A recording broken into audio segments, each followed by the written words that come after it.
Assalamualaikum warahmatullahi wabarakatuh. Waalaikumsalam. Masih pada lemes banget ya. Saya pantunin dulu dah. Sayur bayam, sayur katuk. Yang jawab salam masih pada ngantuk. Sekali lagi ya Pak.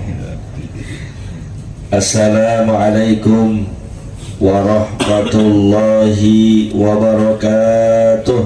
Waalaikumsalam warahmatullahi wabarakatuh. Pagi-pagi minum kopi pahit.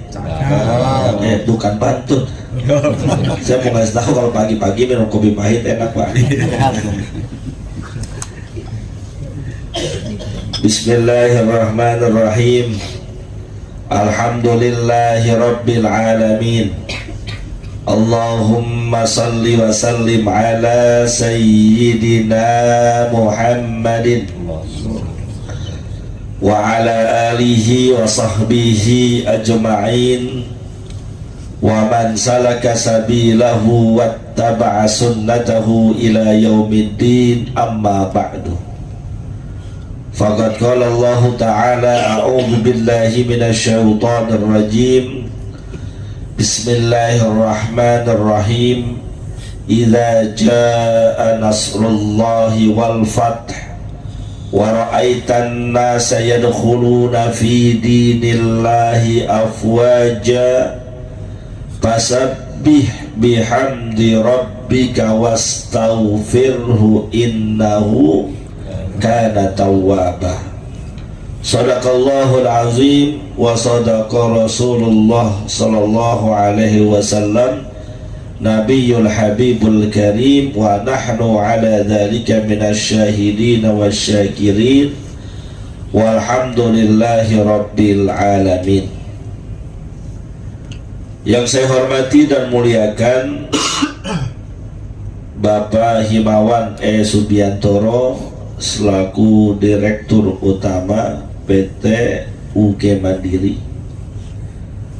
Yang saya hormati dan muliakan Bapak Hargo Hadi selaku Direktur, Ibu Siti Sekarwati selaku Eksekutif General Manager, dan seluruh General Manager dan karyawan PT UG Mandiri yang dimuliakan oleh Allah Subhanahu wa Ta'ala. Alhamdulillah, pagi hari ini menjadi hari yang sangat luar biasa buat kita. Kenapa? Karena pagi hari ini ruh kita, jiwa kita, batin kita sudah diberikan makanan yang sangat lezat. Maksudnya apa? Kita kumpul dari awal tadi, dimulai dengan pembacaan Al-Quran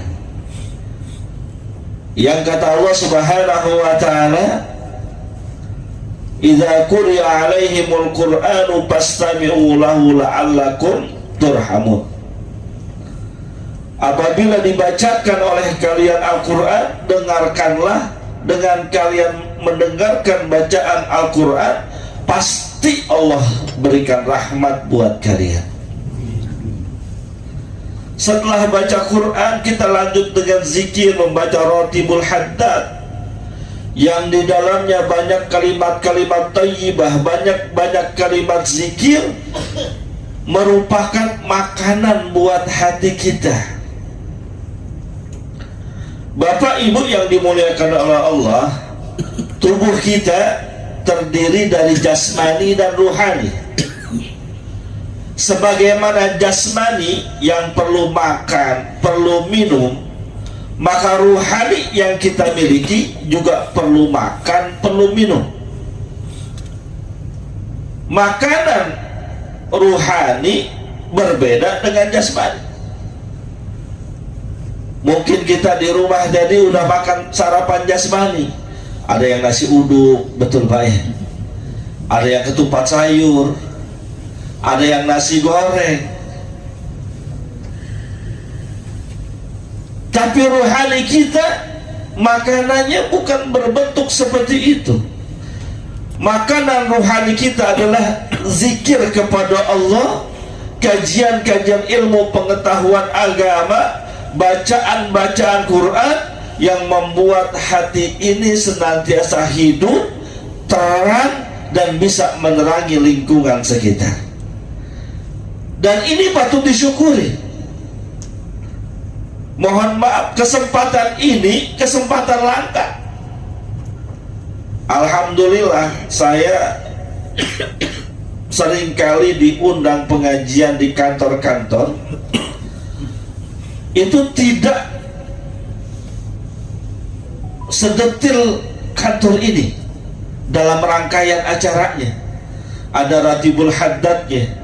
Biasanya cuma pembukaan, sambutan, langsung ceramah. Ini pakai zikir, luar biasa ini. Kalau bisa tingkatkan terus, jangan dikurangin. Karena setiap apa yang kita baca, selain dapat bernilai pahala dari Allah, juga bisa menyuburkan hati kita. Maka hadirin yang dimuliakan oleh Allah, alhamdulillah pagi hari ini kajian bulanan kita, karena mengingat masih dalam bulan Agustus, bertemakan kemerdekaan dan rasa syukur. Bagi kita umat Islam, merdeka itu bukan hanya sekedar terbebas dari penjajahan. Merdeka dari penjajahan itu sebuah keharusan. Merdeka dari tirani kezaliman itu sebuah kewajiban. Namun yang lebih dari itu, kita pribadi muslim harus juga merdeka, bebas dari ancaman nerakanya Allah Subhanahu wa ta'ala. Karena mohon maaf, kalau kita hanya dijajah saja, dizolimi saja, memang keadaan itu tidak enak. Tapi yang tidak enak itu mungkin hanya berlaku di dunia. Namun ancaman terberat buat kita adalah bagaimana nanti ketika kita pulang ke negeri akhirat, diri ini terbebas dari ancaman nerakanya Allah Subhanahu wa ta'ala. Maka kesempatan kali ini kita bahas dua bentuk kemerdekaan buat diri kita. Kemerdekaan dari penjajah dan kezaliman, dan juga merdeka dari nerakanya Allah.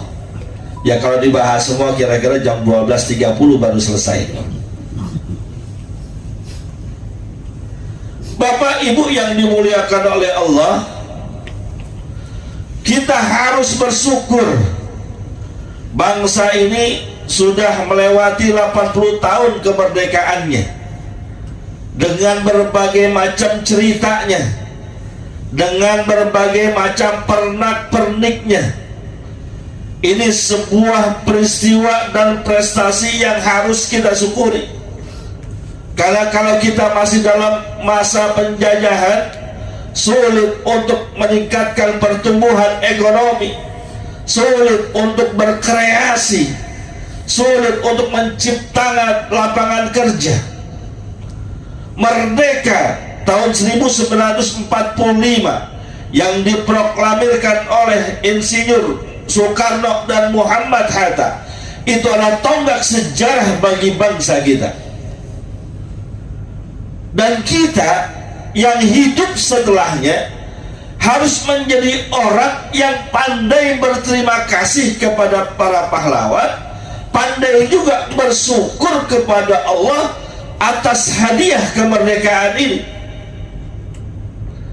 Karena yang namanya kemerdekaan, walaupun merupakan perjuangan dari para pahlawan bangsa, Lebih dari itu, ini adalah anugerah terindah dari Allah, kenikmatan terbesar dari Allah. Bukan semata-mata kegigihan para pejuang, bukan juga semata-mata keseriusan para tokoh bangsa ini memperjuangkan kemerdekaan, bukan. Kemerdekaan tercipta, tentu andil besarnya adalah rahmat Allah Subhanahu wa ta'ala. Maka dalam pembukaan Undang-Undang Dasar 1945, di situ dituliskan atas berkat rahmat Allah. Jelas kemerdekaan itu adalah murni merupakan kekuasaan dan kehendak Allah. Maka sebagai seorang hamba muslim yang berterima kasih kepada Allah Subhanahu wa ta'ala atas nikmat kemerdekaan yang diberikan kepada kita, wajib kita syukuri. Caranya, sebagai elemen bangsa, warga negara, isi kemerdekaan ini dengan hal-hal yang positif, kreatif, yang dapat membangun potensi bangsa. Jadilah pribadi-pribadi yang membawa manfaat untuk kepentingan bangsa ini, sebagai bentuk terima kasih kita kepada para penjajah, para pahlawan, sebagai bentuk terima kasih kita para pejuang bangsa terdahulu. Jadikan diri kita adalah orang yang mampu mengisi kemerdekaan dengan sebaik-baiknya. Namun sebagai pribadi muslim, kita harus memiliki level lebih dari itu. Bukan hanya sekedar bekerja, berusaha untuk kepentingan bangsa dan negara. Perlu kita isi kemerdekaan ini dengan meningkatkan rasa syukur. Makanya lihat dalam surat An-Nasr yang saya baca tadi, mungkin kita semua udah pada hafal, ya Pak ya. Boleh jadi surat An-Nasr ini surat gacoan kita kalau lagi sholat. Idza jaa nasrullahi, tuh pada hafal kan? Wa ra'aitan nasa yadkhuluna fi dinillahi afwaj. Fasabbih bihamdi rabbika wastaghfirhu innahu. Apal Pak? Paham maknanya? Tahu artinya? Tahu Pak Ustadz artinya Pak? Zaman sekarang mah bisa searching di Google. Lihat artinya. Ketika ayat itu menceritakan bagaimana perjuangan Nabi kita Muhammad SAW setelah berhasil merebut kembali kota Mekah. Keberhasilan ini merupakan simbol kemenangan dakwah Islamiyah saat itu. Di ujungnya Allah katakan, tatkala kalian sudah berhasil meraih kemenangan, tatkala kalian sudah berhasil meraih kemerdekaan, fasabbih bihamdi rabbika. Jangan pernah lupa untuk bertasbih, mensucikan nama Tuhanmu, memuji nama Tuhanmu,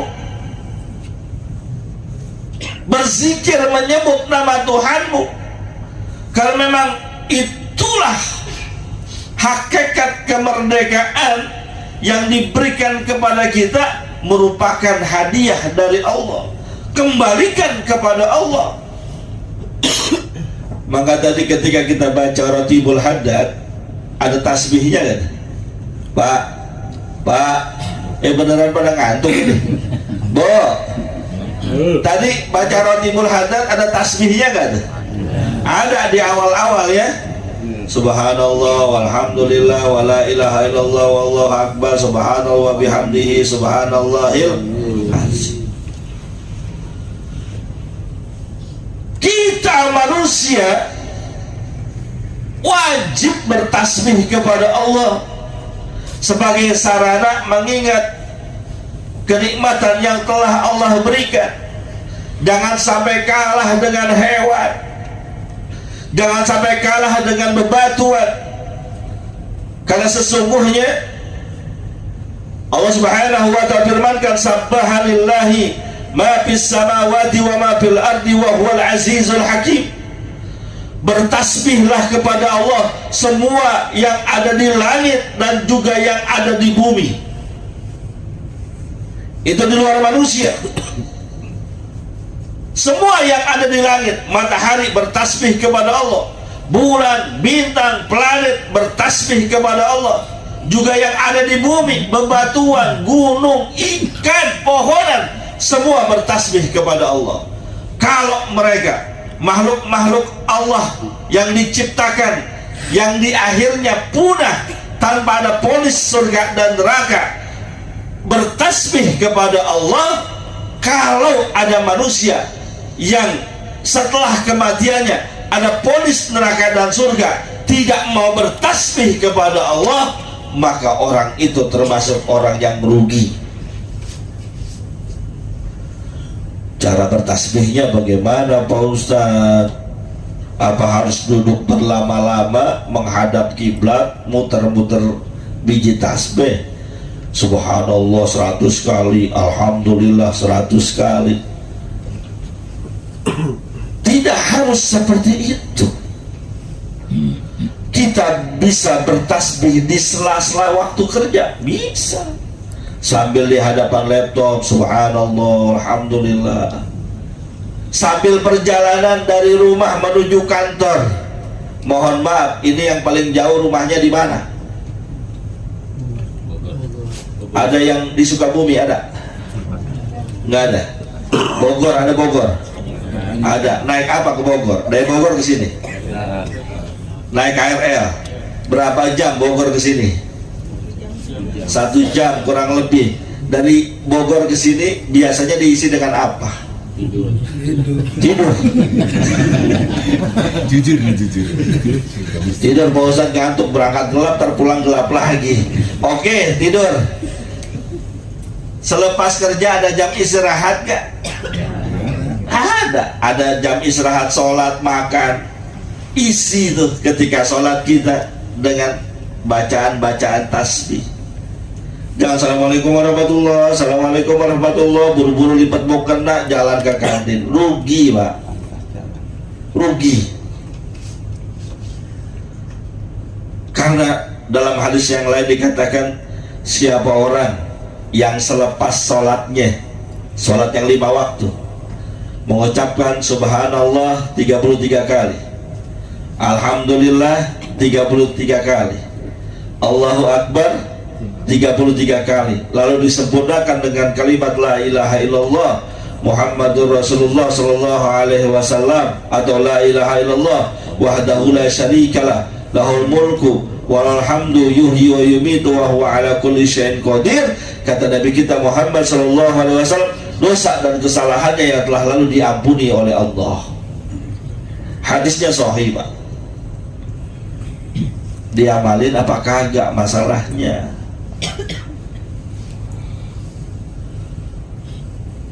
Subhanallah walhamdulillah. Di ujungnya lagi ayat tadi, wastaghfirhu innahu kana tawwaba. Dan beristighfarlah kalian, karena sesungguhnya Allah Maha menerima taubat. Istighfar, kalimat astaghfirullahaladzim,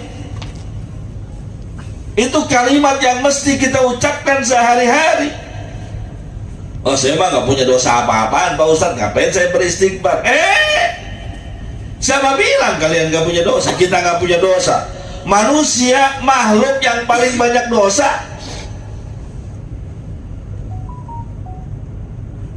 Nabi Muhammad saja yang dosanya sudah diampuni oleh Allah, yang sudah diberikan gelar Al-Ma'sum, nggak ada dosanya, yang mungkin kunci surga berada di tangannya. Dalam sebuah riwayat dia katakan, sesungguhnya aku dalam sehari semalam tidak kurang beristighfar kepada Allah 70 sampai 100 kali ucapan astaghfirullahaladzim, alladzi la ilaha illa huwal hayyul qayyum wa atubu. Sekarang pertanyaannya, kita berapa kali dalam sehari semalam ngucapin istighfar? Pak, berapa kali Pak? Kalau tadi masa sebelum Rotibul Hadat berapa kali? 3 kali. Kalau Rotibul Hadat nggak dibaca, kira-kira kita beristighfar berapa kali? Bo, berapa kali? Paling habis sholat, assalamualaikum warahmatullah, assalamualaikum warahmatullah, astagfirullahaladzim, astagfirullahaladzim, begitu kan? 3 kali. 5 kali sholat, 15 kali. Itu pun kalau sholat. Kalau nggak sholat, emang ada orang Islam nggak sholat? Ada kali, ada nggak yang nggak sholat? Perempuan kalau lagi haid, iya, emang nggak boleh dia sholat. Paling kalau kita sholat 15 kali, maka lazimkan istighfar. Kalimat astagfirullahaladzim, kata Nabi kita Muhammad SAW, man lazimal istighfar ja'alallahu min kulli dhikin makhraja wa min kulli hammin faraja wa razaqahu min haitsu la yahtasib. Nabi yang jamin, Nabi yang mengatakan, lazimkan, biasakan kalian mengucapkan kalimat astagfirullahaladzim. Kalau bisa menjadi wirid kita harian. Kalau bisa jangan kalah dengan Nabi kita Muhammad SAW. Beliau yang dosanya sudah diampuni 100 kali istighfar, minimal kita bisa sama dengan beliau. Kata beliau, orang yang melazimkan kalimat istighfar dalam kehidupannya, Allah akan jadikan buat dia segala yang sempit dalam kehidupannya, yang sulit dalam kehidupannya, ada jalan keluar. Mohon maaf Pak, kita hidup di dunia nggak ada yang nggak punya masalah. Apapun pasti punya masalah. Ya kali orang yang udah duitnya banyak nggak punya masalah, siapa bilang? Bisa boleh jadi masalah dia lebih berat dari masalah kita. Yang udah nikah punya masalah nggak kira-kira? Ini rata-rata udah banyak yang nikah apa belum? Banyak yang belum apa yang banyak yang udah? Udah. Yang udah nikah punya masalah apa enggak? Oh, apalagi yang udah nikah ya Pak, lebih banyak lagi. Udah di kantor diomelin bos, pulang ke rumah diomelin istri. La haula wala quwata illa billah. Neraka ada urusannya begitu. Semua kita punya masalah, kadang kecil, kadang sedang, kadang besar masalah yang menimpa kita. Maka gempurlah masalah kita, perangi masalah kita dengan kalimat istighfar. Berapa banyak orang yang terlibat masalah ekonomi, mohon maaf, terutama di kalangan menengah ke bawah, sumpek hidupnya, picik pemikirannya, kadang merasa nggak ada jalan keluar, bingung masalah ekonomi, mau bayar kontrakan, bayar cicilan rumah, bayar cicilan motor, bayar cicilan HP, semua banyak, datang pada waktunya, puyeng pikirannya. Akhirnya dia ambil jalan pintas, buka aplikasi pinjol. Ada yang begitu? Ada nggak? Kalau karyawan sini kayaknya sih enggak ya. Ya kalau gajinya udah di atas 15 juta kan beres urusannya. Pak aminnya kenceng banget Pak.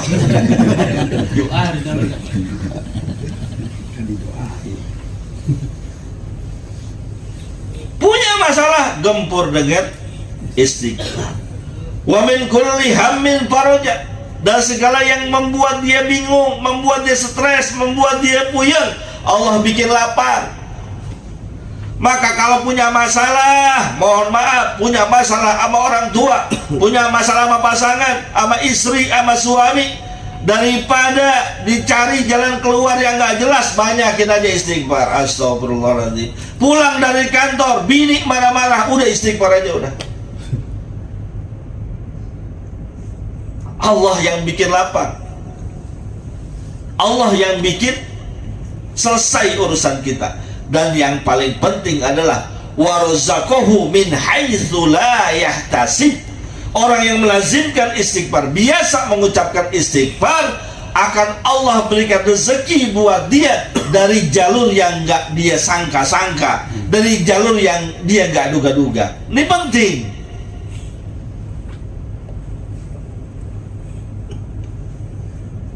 Udah dapat gajian rutin, utang masih banyak juga, yang kita cari jalan keluarnya istighfar biar banyak. Tahu-tahu di akhir Agustus dikasih bonus sama bos perusahaan, siapa tahu. Amin. Satu yang amin dia kali yang utangnya banyak. Cuma mohon maaf, kadang kita nggak yakin. Padahal yang mengatakan tadi Nabi kita Muhammad Sallallahu Alaihi Wasallam, hadisnya sahih. Silahkan diamalkan, banyakkan tasbih, banyakkan tahmid, tahlil, banyakkan kalimat istighfar. Itu sebagai bentuk rasa syukur kita kepada Allah atas nikmat kemerdekaan yang telah diberikan kepada bangsa ini sejak 80 tahun yang lalu. Clear nih, merdeka. Merdeka yang kedua mesti kita kejar, harus kita upayakan, yaitu merdeka dari siksa api neraka. Dalam surat At-Tahrim, Allah Subhanahu wa taala katakan, ya ayyuhalladzina amanu qu anfusakum wa ahlikum nara wa quduhan nas wal hijarah 'alaiha malaikatun giladun shidadun la ya'suna allaha ma amarahum wa yaf'aluna ma yu'marun. Hai orang-orang yang beriman, ku anfusakum, jagalah dirimu, wa ahlikum, dan juga keluargamu, naro, dari panasnya api neraka. Allah udah peringatin jauh-jauh hari. Di negeri akhirat ada dua tempat kembali kita manusia, hanya surga dan neraka. Surga isinya kenikmatan, kelezatan, dan juga segala macam yang keindahan ada di sana. Tapi di lain sisi ada yang namanya neraka. Neraka isinya azab, isinya siksa, isinya yang pedih-pedih dan perih-perih. Dan kalau seseorang udah masuk ke dalam neraka, la rohata fiha, nggak ada istirahatnya, nggak ada belnya. Mohon maaf, di dunia kalau orang bersalah dimasukin ke mana? Penjara. LP, anggap LP Cipinang, atau yang paling berat di Indonesia Nusa Kambangan di tengah laut. Berat masuk ke sana, tengah laut, mau kabur susah.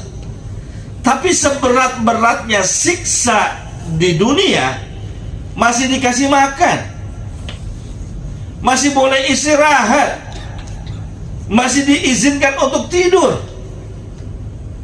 Makanan yang diberikan pun masih makanan yang biasa kita makan. Tapi nanti kalau di akhirat, mohon maaf, seandainya ditakdirkan masuk ke dalam neraka, pedih di atasnya pedih, perih seperih-perihnya azab yang ada. Makanya Nabi kita Muhammad SAW gambarkan, sesungguhnya api neraka yang paling ringan diambil seujung kuku kita, lalu ditaruh di telapak kaki kita. Yang terjadi, otak kita mendidih, daging di badan kita melepuh, tulang-tulang rontok. Itu yang paling ringan, yang paling enteng. Seujung kuku ditaruh di telapak kaki kita, efeknya ke seluruh tubuh. Maka mohon maaf banget, kadang saya sedih tuh. Sering saya lihat di media sosial ada orang bikin konten, hari pertama di neraka girang banget. Emang si backgroundnya azab, cuman ketawa-ketawa. Jangan sampai ada di antara kita yang ikut-ikut kayak gitu. Kenapa? Itu termasuk istihza dengan agama, mengolok-olok, memain-mainkan urusan agama. Karena kalau udah bicaranya neraka, nggak ada yang enak di sana, nggak ada yang indah, semuanya pedih. Seandainya pun dikasih makan, makanan kita adalah zakum, yang kalau kita makan merusak seluruh anggota tubuh. Makanannya adalah siksaan, minumannya adalah cairan yang panas, nggak ada istirahatnya.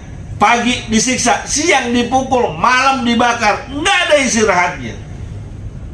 Maka ku ampusakum, jaga diri kalian dari neraka. Caranya,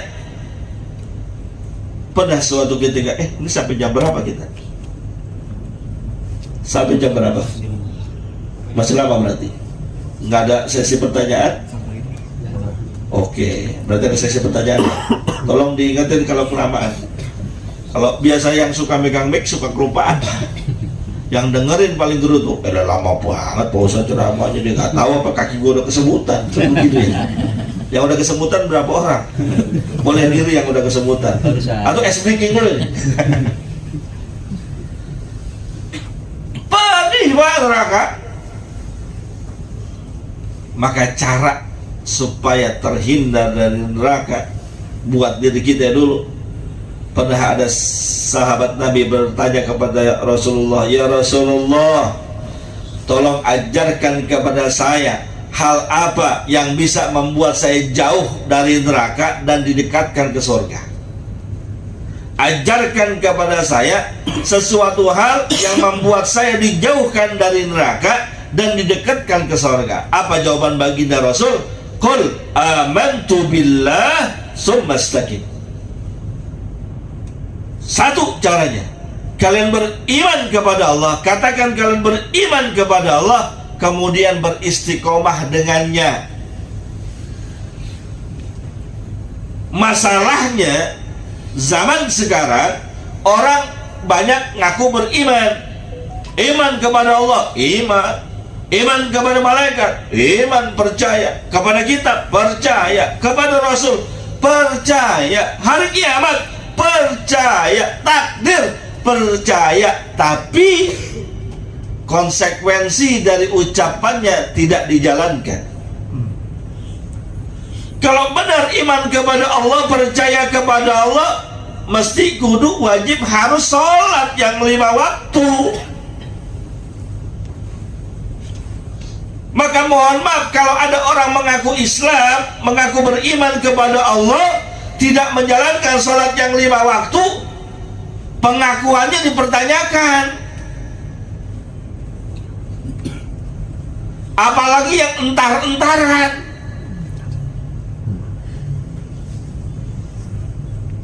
Azan zuhur berkumandang, sholat lo entar dulu dah, entar. Baru juga 12:30. Ngopi dulu dah, dari pagi kerja mulu kita. Udah jam 1, diingetin apa temen, udah jam 1 belum sholat. Lah baru jam 1.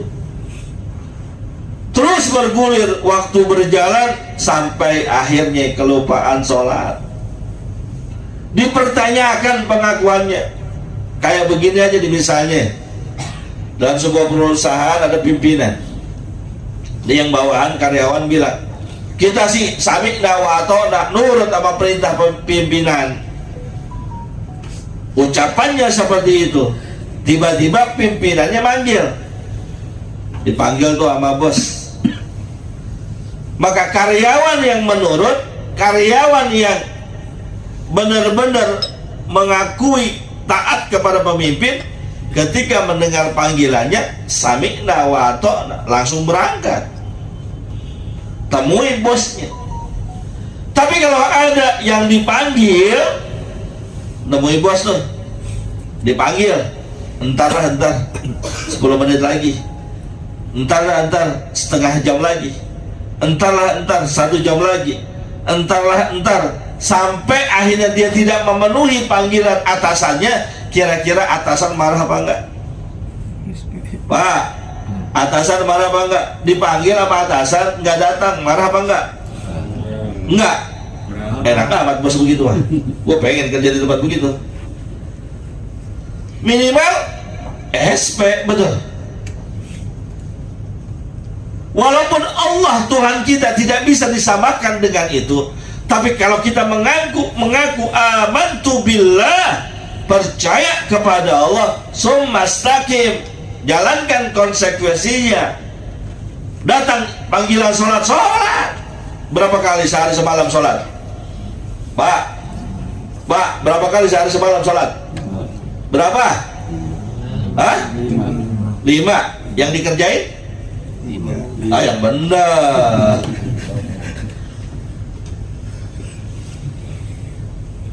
Lima waktu Allah wajibkan, kerjain semuanya.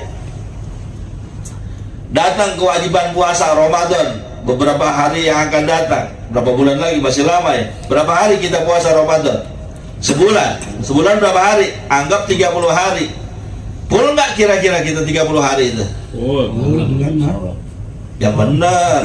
Full nyaurnya sih bareng. Nyaur bareng. Buka puasa bareng. Yang nongkrong di kantin siapa? Amantu billah summastaqim. Aku beriman kepada Allah, beristiqomah dengan itu yang Allah turunkan syariatnya. Ada sholat, ada puasa, ada zakat, ada haji. Jalanin semua, nggak pakai pilih-pilih. Maka ada li mu'minin wala mu'minatin ayyakuna lahumul khiyaratu min amrihim.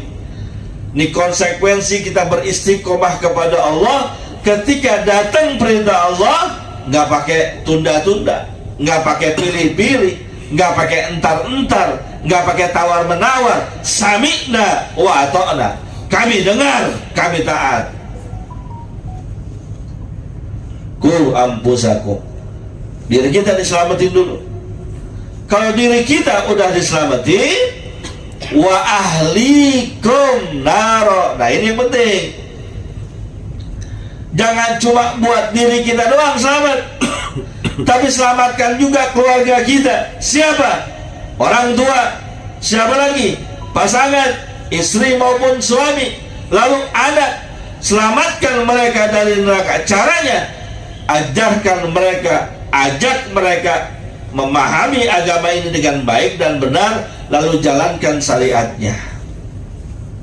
Jangan jadi benar sendirian, lempeng sendirian. Ahli sholat cuman kita doang, istri nggak sholat.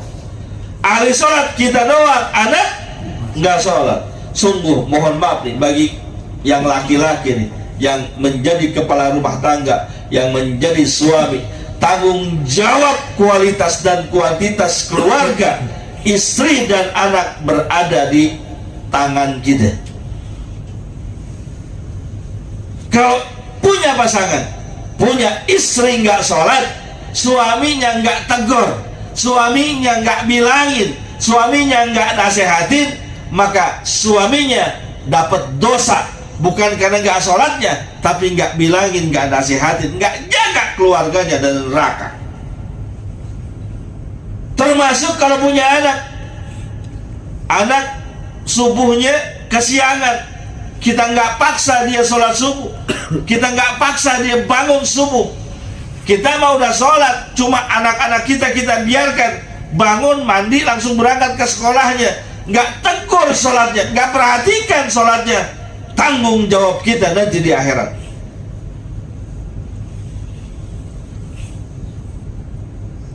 Maka ada sebuah kisah yang sangat luar biasa. Dalam hadis sahih dikatakan ada dua orang tua, ayah dan ibu, karena rajin beribadah di dunia, mereka setelah melalui proses mizan, proses hisab, ditimbang dan dihitung perbuatannya, ternyata termasuk orang yang sering mengerjakan kebaikan. Lalu kata Allah, wahai malaikat, antarkan kedua orang ini menuju surgaku. Ketika di perjalanan menuju surga, tiba-tiba dia dihalangi oleh seseorang. Tunggu dulu, dua orang ini mau dibawa kemana? Kata malaikat, mau dibawa ke surga karena amalnya banyak di dunia, amal ibadahnya banyak di dunia. Kata orang ini, nanti dulu, kedua orang ini adalah orang tua saya.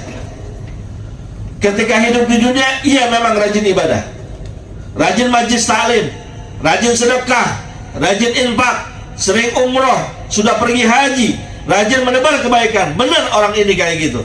Tapi itu untuk dirinya saja.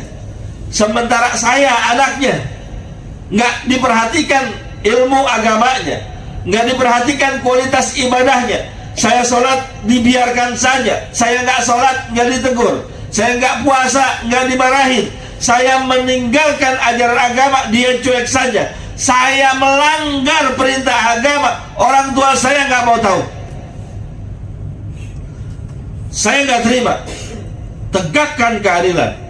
Akhirnya tiga-tiganya dibawa menghadap kepada Allah, dan di hadapan Allah adalah proses pengadilan yang paling adil. Orang ini, kedua orang tadi yang tadinya terponis masuk surga karena kelalaiannya dalam mendidik anak, dia nggak ajak anaknya untuk selamat dari api neraka, akhirnya diponis oleh Allah masuk ke dalam neraka ikut bersama anaknya sebagai bentuk tanggung jawab dia terhadap kelalaian tidak menjaga keluarga. Maka hadirin yang dimuliakan oleh Allah, kalau saat ini kita sudah bisa mengerjakan amal ibadah dengan baik, sholat kita udah bagus, puasa kita udah cakep, mungkin sudah haji, mungkin sudah umroh, sedekah di mana-mana, zakat terus kita keluarin. Jangan pernah melupakan kualitas ibadah keluarga kita, karena itu menjadi tanggung jawab kita. Hadirin yang dimuliakan oleh Allah Subhanahu wa taala, masih ada waktu kurang lebih 15 menit. Ya, saya simpulkan bahwa bagi kita orang beriman, merdeka bukan hanya sekedar terbebas dari penjajahan. Merdeka yang paling penting adalah merdeka dari nerakanya Allah Subhanahu wa taala. Mudah-mudahan kita bisa semua memaksimalkan itu dengan banyak berzikir, bertasbih, bertahlil, bertahmid, menjaga kualitas amal ibadah kita. Itu saja. Silahkan bagi Bapak Ibu yang ingin bertanya, saya persilahkan. Sebelum saya tutup dengan doa. Baiklah, terima kasih Pak Ustadz Muhammad Sunur MPD atas ceramahnya pada hari ini. Untuk para Bapak Ibu hadirin sekalian, apakah ada yang ingin ditanyakan kepada Pak Ustadz? Boleh untuk angkat tangan.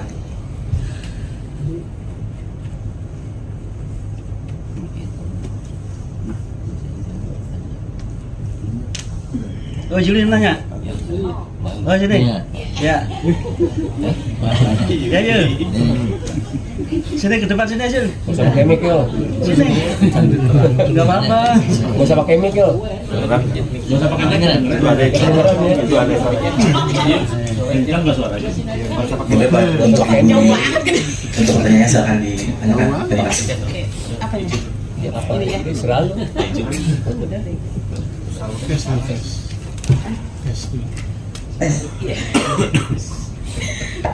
Di sini nih Pak. Di sini nggak enak Pak. Bentar Pak, saya nyetek dulu. Pertanyaan titipan ya? Enggak Bapak, saya sendiri. Assalamualaikum warahmatullahi wabarakatuh. Waalaikumsalam. Saya sebenarnya ini judulnya tentang bersyukur kan ya Pak? Saya mau nanya sih. Selalu ya. Iya deh. Buruan.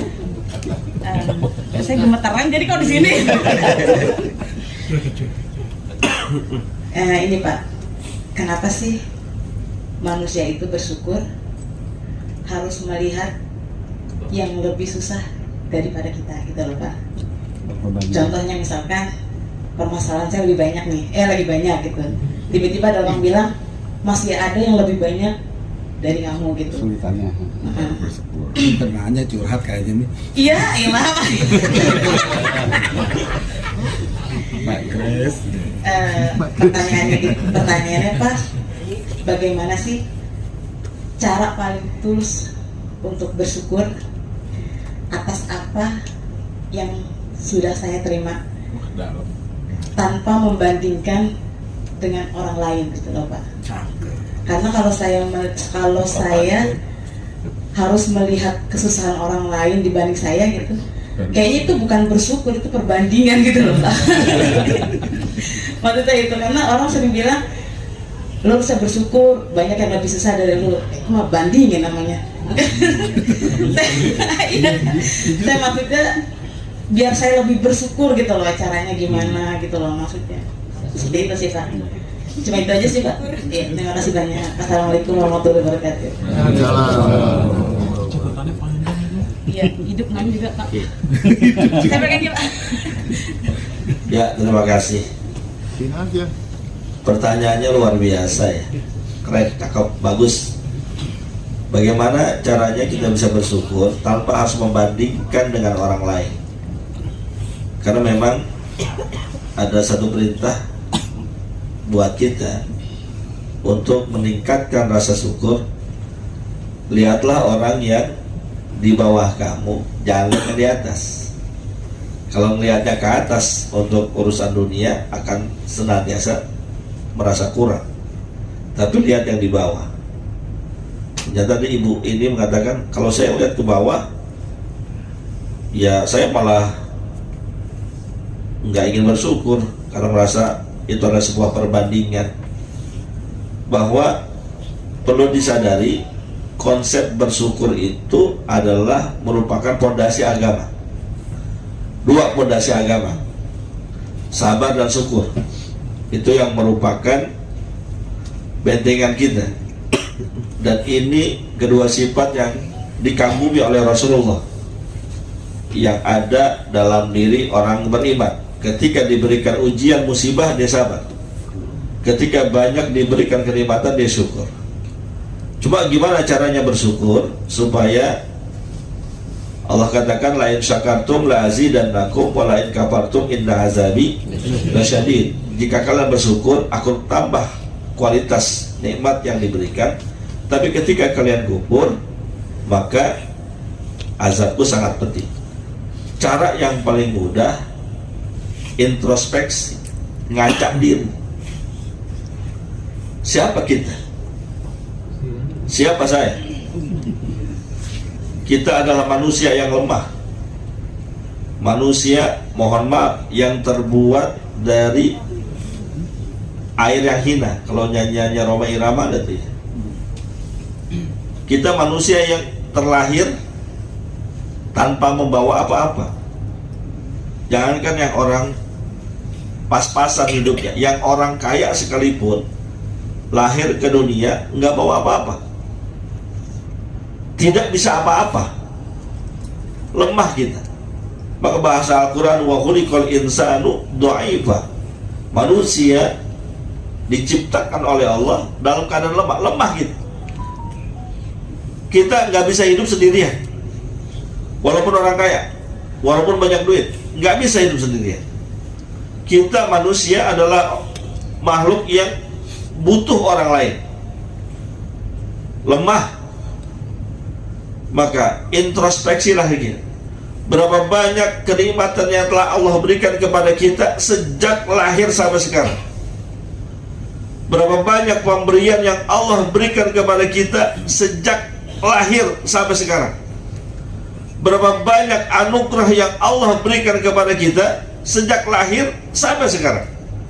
Bahkan Allah berikan itu tanpa terputus. Sekalinya pun kadang kita maksiat, sekalinya pun kadang kita berbuat salah, masih Allah kasih. Yang subuhnya kesiangan aja masih Allah berikan kenikmatan. Yang jarang zikir, jarang wirid, meninggalkan kalimat-kalimat thayyibah sebagai kebiasaan hidupnya, masih Allah kasih. Baju yang kita pakai, ini baju yang kita pakai, yang branded, yang harganya mungkin beberapa digit, itu dari Allah, masih Allah kasih. Yang dengan baju itu kadang kita berbuat maksiat, yang dengan baju itu kadang-kadang kita justru berbuat ingkar kepada Allah, masih Allah kasih, masih Allah tambah. Maka cakep sekali kalimat dari Sayyidina Umar bin Khattab, hasibu anfusakum qabla an tuhasabu. Hisab, introspeksi diri kita nih, siapa kita? Punya pangkat dan jabatan apa? Punya kehormatan apa di hadapan Allah? Punya kemampuan dan kebisaan apa di hadapan Allah sehingga kita nggak mau bersyukur? Kecerdasan yang kita punya, ilmu yang kita miliki, skill yang nempel sama kita, emang dari siapa? Allah semuanya. Maka sering kita ditantang oleh Allah untuk mengambil ibrah, mengambil pelajaran. Wa fi anfusikum afala tatafakkarun, afala tatafakkarun. Dan di dalam diri kalian tuh banyak ibrahnya, banyak pelajaran yang bisa diambil. Kenapa kalian gak mau berpikir? Kenapa kalian gak mau ingat? Dari kecil gak bisa apa-apa, bisa tengkurap, bisa merangkak, bisa berjalan tita-tita. Sekarang bukan hanya berjalan, lari kita bisa. Mulut kita dari gak bisa ngomong apa-apa, hanya tangisan dan tangisan, lalu bisa nyengir, bisa senyum. Sekarang kita bisa bertutur kata dengan lancar. Lalu dengan apa lagi kita mau menyombongkan diri dengan tidak bersyukur kepada Allah? Terlalu banyak yang Allah berikan, terlalu banyak yang Allah kasih dalam kehidupan kita. Maka pantas kalau dikatakan orang yang tidak mau bersyukur adalah orang yang sombong kepada Allah, karena tidak mengakui ini adalah pemberian Allah. Cek introspeksi kita, itu cara paling mujarab, cara yang paling ampuh. Ukur, hitung diri kita nih, berapa banyak kenikmatan yang telah Allah berikan. Yang dalam bahasa Al-Quran, wa in ta'uddu ni'matallahi la tuhsuha. Jika kalian menghitung nikmat Allah sejak dari dilahirkan sampai sekarang, la tuhsuha, nggak terbatas. Itu yang baru nempel sama kita, belum yang di luar sana. Udara yang masuk ke dalam tubuh kita, tempat tinggal kita. Maka untuk meningkatkan rasa syukur itu, kenali kita. Yang kedua, ingat dosa kita. Dosa kita ini banyak banget, yang sembunyi-sembunyi, yang terang-terangan. Dosa ngomongin orang, dosa ke tempat-tempat maksiat. Mungkin orang lain gak tahu, tetangga gak tahu, istri gak tahu, suami gak tahu. Tapi tumpukan-tumpukan dosa itu tidak Allah buka. Tumpukan-tumpukan dosa itu tidak membuat Allah hentikan nikmat yang diberikan kepada kita. Tetap terus dikasih, diberi lagi, diberi lagi. Maka dengan banyak kita mengingat dosa, timbul rasa terima kasih kita kepada Allah. Ternyata Allah begitu baik, ternyata Allah begitu penyayang, Rahman dan Rahim. Satu nikmat belum kita syukuri masih dikasih lagi, belum sempat kita syukuri masih dikasih lagi. Maksiat kita lakukan masih tetap Allah kasih. Pantas dalam surat Ar-Rahman berkali-kali Allah ingatkan, Fabi ayyi ala'i rabbikuma tukadziban. Coba pikir, nikmat mana lagi yang mau kau dustakan? Banyak nikmat udah Allah kasih, kita masih belum bisa bersyukur. Dari ujung kaki sampai ujung kepala, ingat berapa banyak nikmat yang Allah berikan. Sederhana aja, nikmat kedip mata aja kita jarang syukur. Mohon maaf, Mata kita bisa kedip kah? Masya Allah, nikmat gitu. Bayangin, boleh bikin perlombaan Pak, dalam rangka Hari Kemerdekaan RI yang ke-80, lomba tidak ngedip selama 1 jam. Kira-kira nang sanggup apa enggak? Jangankan 1 jam, 10 menit juga nggak sanggup. Itu nikmat luar biasa dari Allah. Maka lihat potensi yang Allah berikan ini, insya Allah akan menambah rasa syukur kita kepada Allah Subhanahu wa Ta'ala. Wallahu a'lam bishawab. Mudah-mudahan ada manfaatnya Bu ya. Bu yang nanya, cukup ya Bu ya. Ya, alhamdulillah. Cukup ya? Langsung doa atau biasa langsung doa ya? Kita tutup kegiatan kajian ini dengan baca doa, diawali surat Al-Fatihah. Semoga apa yang kita lakukan dari awal sampai akhir diberikan keberkahan oleh Allah Subhanahu wa Ta'ala. Niat kita, hajat kita dikabulkan oleh Allah Subhanahu wa Ta'ala. Diri kita dan keluarga kita dijauhkan dari api neraka. Biniyatul qabul wa bijahir Rasul. Al-Fatihah.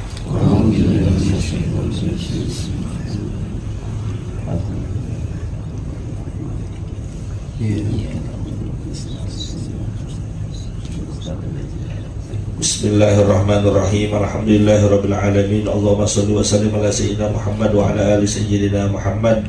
Allahumma inna ala dzikrika wa syukrika wa husni ibadatik. Ya Allah, ya Rahman, ya Rahim, tolonglah hambamu ini untuk senantiasa bisa menyebut namamu, berzikir kepadamu, dan bertilawah atas bacaan-bacaan Qur'anmu.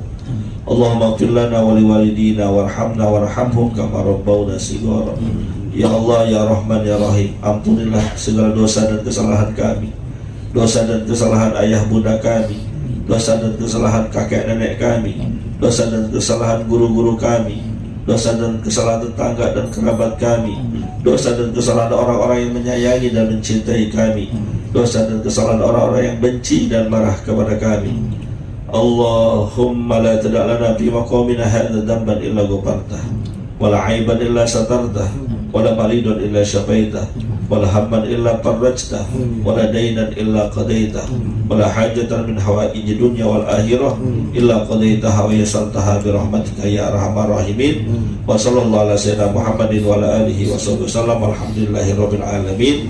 Terima kasih, mohon maaf. Assalamualaikum warahmatullahi wabarakatuh. Waalaikumsalam warahmatullahi wabarakatuh.